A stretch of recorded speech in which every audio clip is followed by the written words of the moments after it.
We continue now at the top of Daf Kufmen Beis Amud Aleph Meseches Shabbos. This is Shabbos Daf 142a. Rava made a statement before that if a person carries a child and the child is carrying an item, you can be chayiv for the isser of hotzah for carrying the item. You might not be chayiv on the child because we say chay no seis atzmo, a living being carries himself, but you're going to be chayiv for the item the child is carrying. And the Gemara asks, that doesn't seem to be true in our Mishnah, where the child is carrying something that's muksa, and it's not a problem of carrying muksa in our Mishnah. So the Gemara answered that in our Mishnah, it's a very particular case where the child needs to be picked up. He's going to get sick if he's not picked up. Therefore, we're lenient by tiltul muksa, which is only a d'Rabbanan. Now, he's not going to be in a life and death situation, but he's going to get sick, and we're going to be lenient. So the Gemara now says, if that is the case, that our Mishnah is talking about where a child is sick, my irya Evan, why have the case be only a stone? Afilu dinor nami. Even if the child was carrying money, it shouldn't be a problem, because this is a situation where there's a danger involved. Alama Amar Rava, why does Rava say, Lo shanu elo Evan, that it's only true, and this is the same Rava. So why does Rava say that it's only true by a stone, avol dinor aser, but if the child has money in his hand, it is a problem of carrying the muksa. So the Gemara answers, Evan inof lo asi avu ale suye. The Evan, the reason why that's not a problem is because we're not concerned that, let's say, the Evan falls to the ground. The father's not going to bother picking it up. It's just a stone. It's not worth anything. He's not going to carry it in Rosh Hashanah by mistake. Dinor inafil asi avu alasuya. But when it comes to a dinar, when it comes to a coin, if it falls out of the child's hand, the father might actually pick it up. It's worth something. It's money, and therefore we have a concern if the child is holding the dinar. Rashi says we would have this concern even if you're walking with the child and you're not even carrying the child, and the child has a dinar. We'd be concerned that the child might drop it and that you'd end up carrying in Rosh Hashanah. Gemara says, Tanya Kavase de Rava, there's a brisa like Rava, that if you're carrying a person who's carrying items, you are chayiv for carrying on Shabbos. It says, Hamotzi kelov mekufalim, umunacham al ksefo v'sandalov, v'tabosa biyado chayiv. Let's say a person carries his garments folded on his shoulder, or he's carrying his his sandals, or his rings in his hand, he's chayiv for carrying. V'im haya melubash ben pater, if you're wearing them, you're pater. Like we said many times, if you're wearing garments, that's not called carrying. Hamotzi adam, if a person carries another person, v'kelov olav, v'sandalav, v'raglav, v'tabosa biyado pater. If the person is carrying, again, is wearing all of his clothing, that's not a problem. V'ilu hotzion kemos shehein chayiv. But if a person is carrying a person and that person is carrying other items, you're chayiv for carrying those items. That brisa is exactly what Rava said. Kalkola v'evan b'socha. It says that you're allowed to move a basket with a stone inside of it. So the Gemara says, V'amai, why should that be allowed? To have a kalkola basis l'davar aser. The kalkola should be a basis for the stone, which is aser. A basis is a support. It's something which is holding it. So the kalkola itself should be muksa. So the Gemara answers, Amar Rabba bar Barchana, Amar Rabbi Yochanan. Rabba bar Barchana says in the name of Rabbi Yochanan, Hacha b'kalkola milaya peiros askinan. The case of the Mishnah is where the basket is filled with fruits, and therefore, really, the main thing that you're carrying, the main thing that it's a basis for is the fruits. Rashi says, Malaya peiros, the ikar nasis basis lepeiros. It is mainly a basis for the fruit. Hilkach evan metaltelas agav kliu peiros shehu mutter. The stone can be moved. Agav, the vessel, and the peiros, those are all mutter, therefore it's not a problem to carry this, even though there's a stone in there. But the Gemara now asks, why should you be allowed to carry the basket with the fruits and the stone in it if you have another solution? Vilishdinu lepiri, why not just dump out the fruits, vinishdi levin, dump out the stone as well, vinin ketinu biyadayim, and then pick up the fruit with your hands, and you won't have any problem, you won't have to rely on some leniency of carrying the basket with the fruits and the stone. So the Gemara says, Kid Rabbi Loi Amar Rav. That we can answer like Rabbi Loi says in the name of Rav. Beperos hamitinofin. He's going to answer that a little bit further down the page in a different case, that we're talking about peros that can easily get dirty. Rashi says they're peros that are soft. They're cooked, and if they fall to the ground, they're going to get dirty. Hachanami beperos hamitinofin. And the same is true over here. We could say that we're talking about fruits that are easily going to get dirty, so that solution that you're proposing is not a good solution. Gemara tries another solution. Why not just shake it around till you get the fruit and the stone separate from each other, and then you can just pour out the evan. You don't have to carry around the evan with the fruits. Amar Rav Chia bar Ashi, Amar Rava. So Rav Chia bar Ashi says in the name of Rava, Hacha bekalkola pechus askin. And the case here in the Mishnah is that the basket is weak. The evan gufa nasis Dofin l'kalkala. The stone is actually reinforcing the wall of the basket, so it's really necessary to have the stone, and therefore, again, since be'etzim, you're really just carrying the basket and the fruits, that's the main thing, we're not concerned about the stone which is helping to support one of the walls of the basket. And the Mishnah also said metaltal and truma. The Mishnah said you're allowed to move truma tameya if it's together with truma tahora and with chulin. So Amar Rav Chisda says lo shano ela shetahora lamata utmeya lamala. This is only true if the pure truma is on the bottom and it's covered by the tamei truma. So there's really no other solution. You can't pick up the tamei truma to get to the bottom, so you'll have to move it all. Aval tahora lamala utmeya lamata. But if you have the tahor truma on top and the tamei in the bottom, shakal leila tahora v'shavik leila tameya. Just take out the tahora and leave the tamei in the basket. You don't need to rely on a leniency of carrying the whole basket if you can just remove that which is edible, which is not muksa.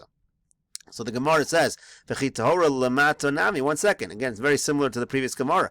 When the tahor fruit is on the bottom, also lishdin uvelin continue. Why not just pour out all the fruits and take that which is tahor? So the Gemara says this is the original source of that answer that we gave before. Amar Rabbi Loy Amar Rav. Rabbi Loy says in the name of Rav, "Beperos hamitunaf askin." And we're talking about fruits that easily get dirty. Therefore, that is not a solution. Meisvei, they ask a question from a brisa. Metaltalin truma tameya im hatorah v'im hachulin. It says in the brisa you can move the truma tameya with the truma tahora and the chulin. Bein shetorah lamalu tameya lamata. Bein shetameya lamalu torah lamata. It says doesn't matter what's on top and what's on the bottom. You can still move the entire basket. And Rav Chisda said that's not true. Rav Chisda said you're only allowed to move the entire basket if you can't get to the truma tahora because it's on the bottom. Otherwise, you're not allowed to move the whole basket. Gemara says, Tiyuvda de Rav Chisda. Let us say this is a refutation of Rav Chisda. Amar lach Rav Chisda. Rav Chisda can respond to you. Masnisin letzorech gufo. Our mission is talking where you're moving the basket for the fruit itself. You want to eat the fruit. So in such a situation, if you can get to the fruit without moving the whole basket, without moving the truma tameya, that's what you need to do. Brisa letzorech makoma. But the Brisa is talking about where you need the area where the basket is. So there's really no choice other than to move the basket. That's why we allow you to move the whole basket, even in a situation where the truma tahora is on top. But the Gemara says, why would Rav Chisda come up with this? What forced Rav Chisda to say that our mission is talking about letzorech gufo, and therefore he's forced to say that it's only in a scenario where the truma tahora is on the bottom? So Amar Rava says Masnisim kavasei daika. What forced him to do it was that the Mishnah actually implies that this is the case. How? To Katani Seifa, because if you look at the end of the Mishnah, what does it say? It says Ma'os Sha'al Hakar. If you have money on a pillow, Menaris Hakar v'hein noflos. Shake the pillow and the money will fall off. V'yamar Rabba bar Barchana Amar Rabbi Yochanan lo shanu el letzorech gufo. And Rabba bar Barchana said the name of Rabbi Yochanan, and that's true only letzorech gufo. But if it would be letzorech makom, if you need the area where the pillow, the money is, then you could just move the whole thing. You don't need to do this whole shaking the money off. You could actually move it. So therefore, umida seifa letzorech gufo, from the fact that the end of the Mishnah is established as being letzorech gufo, because it's only allowing you to shake the money off, it's not allowing this other solution, because letzorech makom you could have a much easier solution. Reisha nami letzorech gufo. So you know that that's how he knew. That's how Rav Chisda knew that the reisha of the Mishnah also is letzorech gufo. And that's why he said it must be that the reisha of the Mishnah is talking specifically where the truma tahora is on the bottom, and if the truma tahora is on the top in a situation of letzorech gufo, we would not allow this leniency. We would just say to take out the truma tahora and leave the truma tameya in the basket.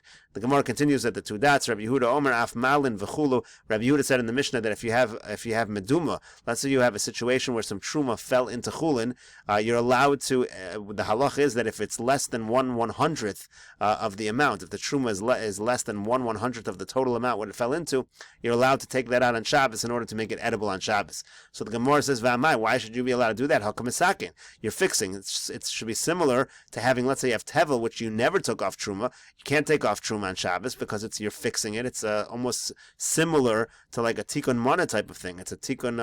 It's similar to a malacha. So not an isser doraisa necessarily, but should at least be an isser derabanan. So why should you be allowed to do this? So the Gemara says, Rabbi Yehuda Rabbi Eliezer svirole. Rabbi Yehuda holds like Rabbi Eliezer the Amar truma be'ino machta, that he says the truma is considered to be be'ein. That when truma falls into chulin, it's not considered to be really mixed up. It's considered to be you're allowed to pick any piece you want and say I'm taking this out as if it's the truma. Therefore, it's considered to be really not even like a mixture, and so you're not really misake in anything because it's already separate from the rest. It's not a mixed up thing. It's not considered in that fashion. Now, where does Rabbi Eliezer say this? T'tanan, because we learned in the Mishnah, saw truma shenafla lepachos mimeo. Let's say a saw of truma falls into less than 100, v'nidmu, and you have a problem of meduma, v'nafal min ha-meduma l'makam acher, and then something from there fell to another place. So now you have a situation where a little bit of truma fell into less than 100 amount, so it's not batal in the 1/100th, and now something from that mixture went into another thing. So how do we calculate? Rabbi Eliezer omer medames ketrumas vadai. Rabbi Eliezer says it's medameh just like real truma. In other words, we view this as if the actual piece of truma fell in the next mixture, and you have to look at it as if an entire piece of truma fell. And the Chachamim say,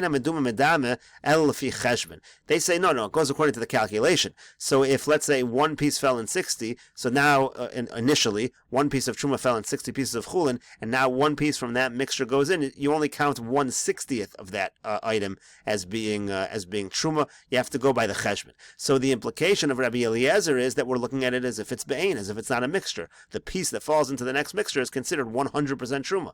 But the Gemara says that's not a good proof. Rabbi Eliezer was just saying astringency. The whole point of Rabbi Eliezer here was, if it falls into a second mixture, we have to be strict and assume that it was truma that fell into the second mixture, 100% truma that fell into the second mixture.